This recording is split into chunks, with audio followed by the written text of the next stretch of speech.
Today, during episode 164 of Look What Jess Found, Look What Jess Found. All right, so what we did was we compared a cherry picker roll, right? You can see the little mark that the cherry picker puts on his sleeves, his wrapper, and the non-cherry picker roll.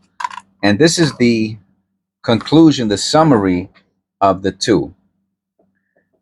The cherry picker roll, well, I'm going to do the non-cherry picker roll first. The non-cherry picker roll had a lot of copper.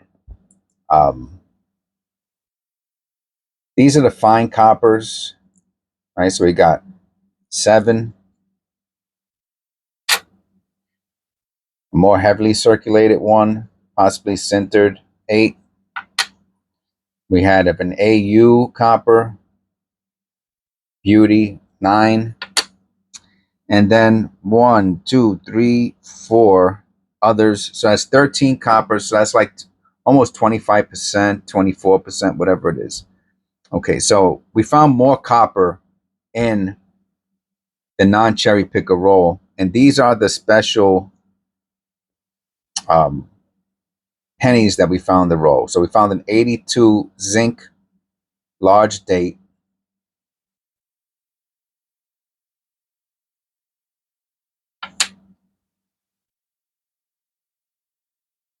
an 83. I guess it's a misaligned. Oh no. This is, so I'm gonna save this one for the last. That is the that is the best coin of the roll. All right, this one's actually off-centered. It's misaligned on the reverse, pretty severe, and then it's misaligned on the obverse. And it's a copper, so that adds a little something to it. So that's off-centered, slightly off-centered.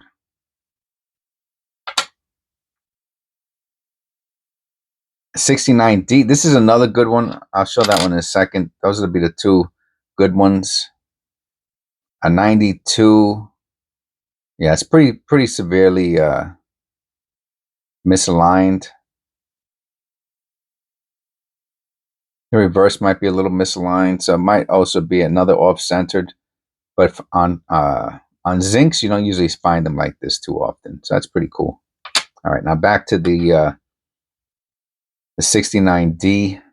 Let me look it up really quick, just as far as an image goes.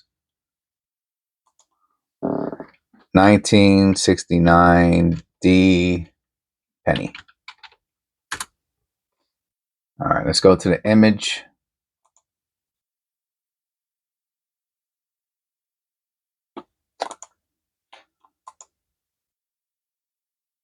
Hey everybody, how's it going?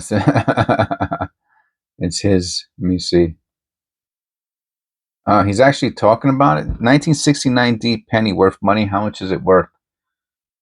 Oh yeah. He gets 175,000 views. Oh no, 51,000 views. He has 175. Okay, he has 175,000 subscribers. Okay, so I guess that makes sense. And it's a 4-year-old video. I like this guy. What is he? Treasure Town. I don't want to get demonetized. He does show the differences. He's looking at the double die. I'll show you really quickly. This is what he's showing in his video. If they have doubling. This one does not have any of that, I don't believe. Where's it at? Here it is. My feeling is, and I didn't look at it that close, because the D is just really, really super duper. To me, it's like misstruck, or you see, it's not repunched.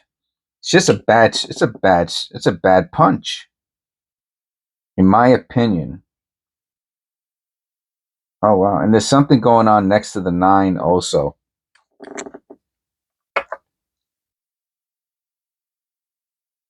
You see that next to the 9? I don't know if you can see it or not. Right there, which I did not notice before.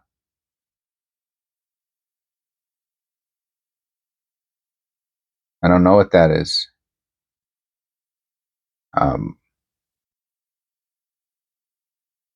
So there's definitely something going on here. I'm going to put this on.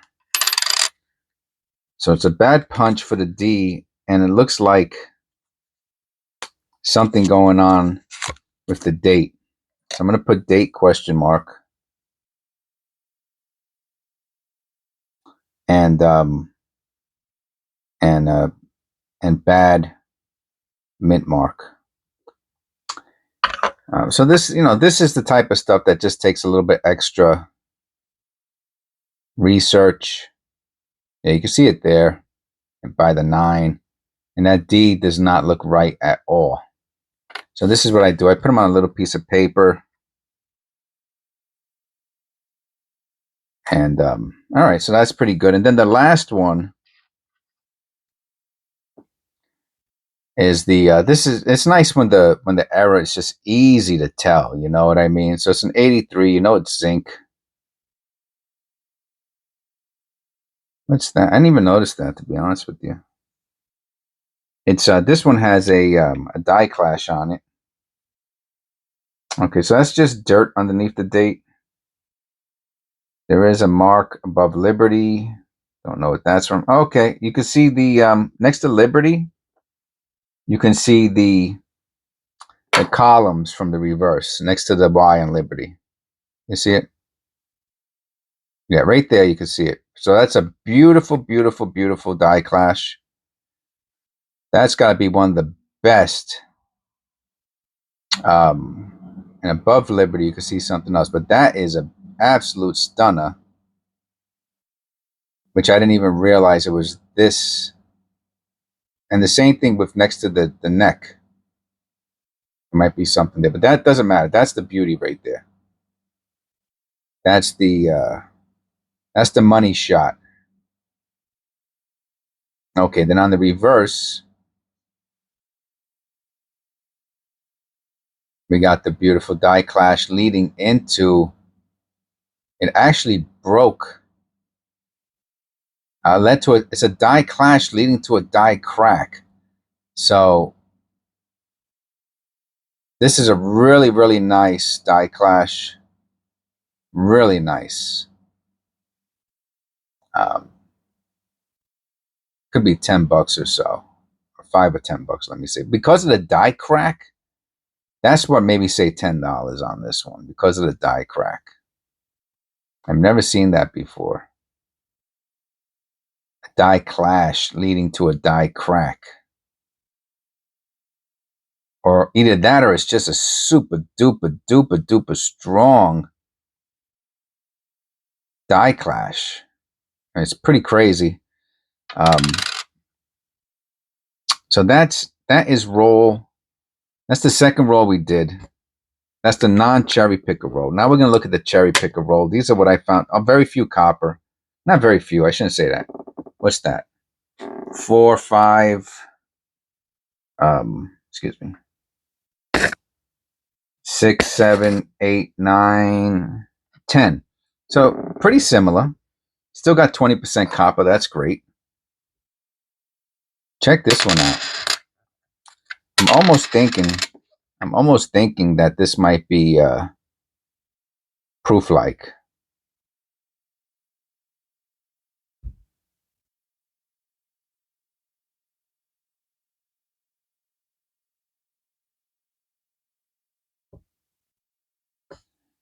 Yeah, that's a stun. I don't think I don't think it's a proof.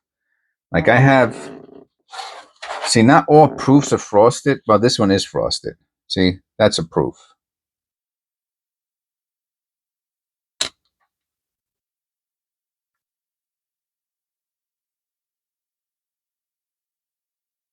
All right, it could be uncirculated.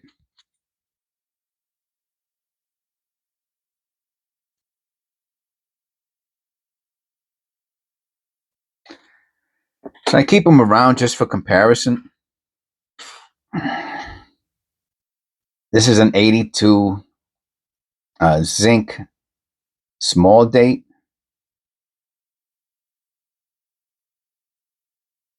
Possible, probably has a die clash on the reverse. A very weak one.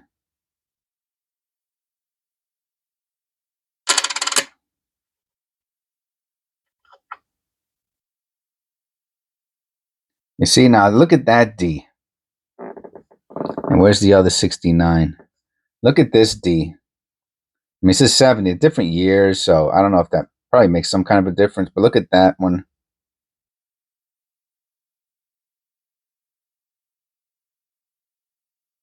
And that's what I'm expecting to see.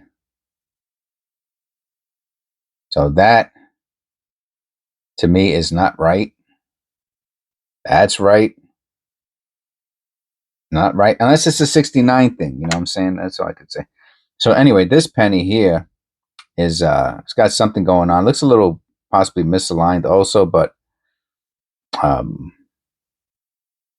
not exactly sure what might have caused this. Obviously, post-mint damage is the knee-jerk response, but I'm leaning towards it's not post-mint damage. I'll hold on to that till I find out what it is. We found one here. This one looks pretty centered.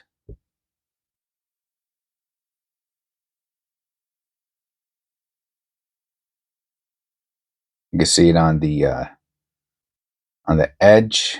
Has the centering. That's usually the key. If the edge isn't centered, then it's like, well, why isn't the edge centered? But it is. So I'm pretty sure this is centered scent. Centered scent.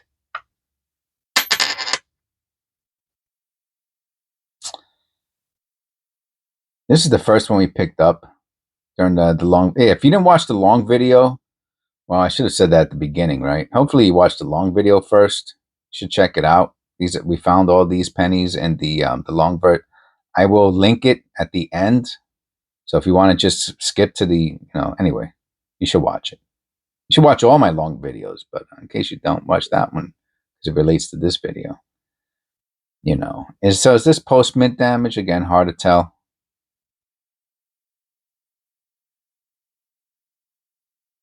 I mean, the force it takes to, right? I mean, this is what a parking lot error looks like. And this is zinc, right? This is zinc. And actually, I literally found this in the parking lot while on vacation yesterday or the day before, right? And this is heavily damaged, but you don't see nothing. And this is zinc. So this type of force that does this to copper would probably break that in half. So see, to me, this is mint damage. The die could have broke, or the collar could have broke, and sent debris onto the planchet. Interesting though.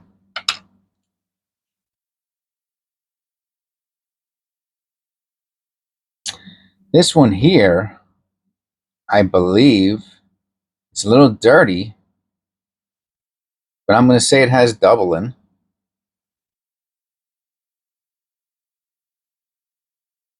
I could wipe that really quickly.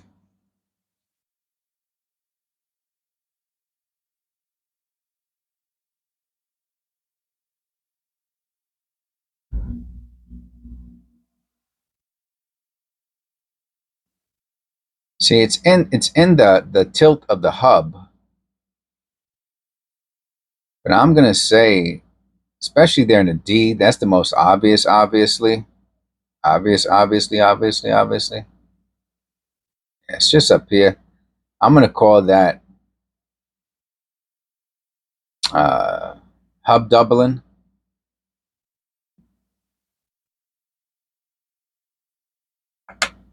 And then this is the last one, and I think this is probably the most significant.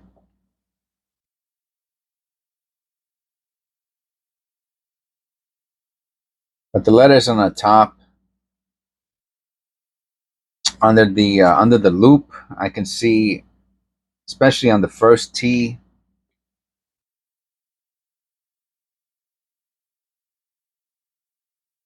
there's a very specific and accentuated double. Then in the other ones, you can see same thing with the first T. You can see it a little bit. I don't know how it's coming out on camera. The W looks like it might have it also. So, but there's definitely doubling going on here. If I put this under a microscope, it'll be very apparent. So that makes the 1963 Philadelphia with doubling on the obverse is a other key variety. It's in pretty nice condition, I think. A little dirty.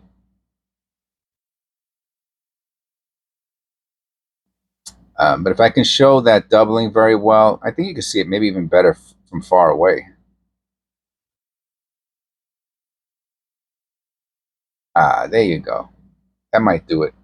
There it is. Ha! I was looking for the correct angle. Let me see if light helps or hurts. I think it hurts. Here it is, though. Remember I said the T, the first T was where it was the most significant?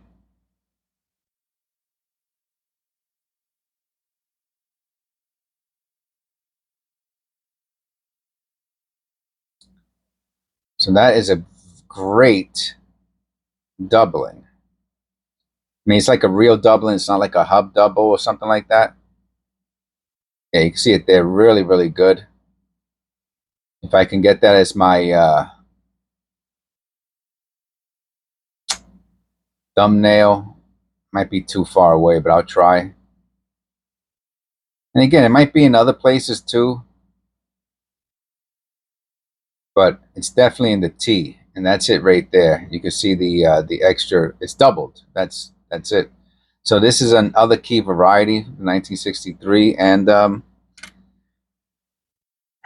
between that, so that's the cherry picker roll, and then this is the one from. So I'm gonna put them as even. That's gonna be my. That's gonna be my conclusion of those two rolls. Is that there were two really good errors found in both of. There was one good error found in each one of them, and then some other minor stuff going on. Copper, obviously, we got some good copper. We got an AU in each one. We got a bunch of fines in the non-cherry picker roll, but that's just to show you that if someone's not looking for errors, they're not going to find them, and that is really the point of the whole channel is to show what can be done if you're really searching for errors. That is in pennies, mostly with pennies.